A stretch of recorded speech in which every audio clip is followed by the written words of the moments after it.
Magluluto tayo ngayon ng ginisang sardinas. Yan ang ating ulam ngayong araw.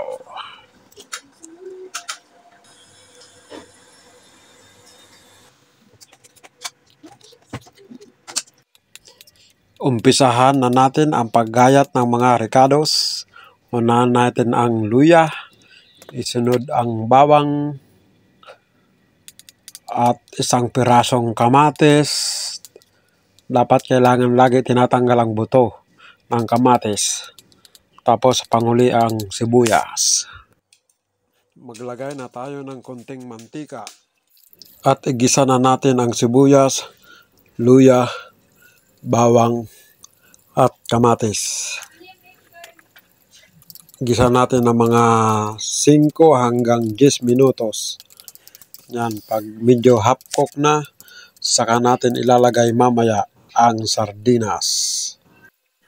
Yan, nagisa na natin ang sardinas. Haluin natin ng kunti o bahagya.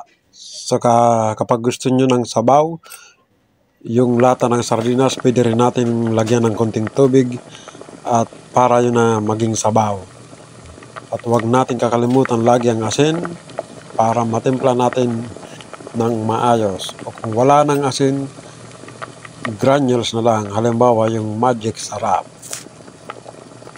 Pakaluan ulit natin ng konting minuto para maluto ng maayos ang ating ginisang sardinas.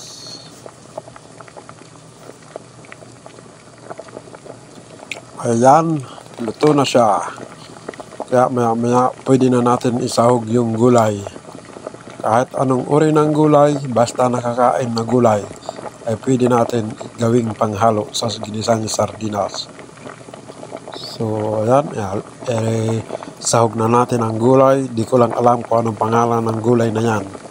Basta tinanong ko sa titindahan, yan ay gulay at nakakain. Kaya yan na ang hinahalo ko sa sardinas. Takpan ulit natin ng kunting minuto para kumulo ng bahagya at para maluto rin ng bahagya ang gulay na ating linahok. Dapat yung gulay ay half cook lang. Timplahan ulit natin para maayon natin yung panlasa at makuha ang tamang timpla ng ginisang sardinas. Paano ba yan? Luto na ang ginisang sardinas. Within 20 minutes ay naluto kaagad. Ganun lang kabilis ang pagluto sa ginisang sardinas. Kaya ano pang hinihintay? Kahit bahaw, hindi pa lalagpasin kapag ang ulam ay sardinas. Tara, kain tayo.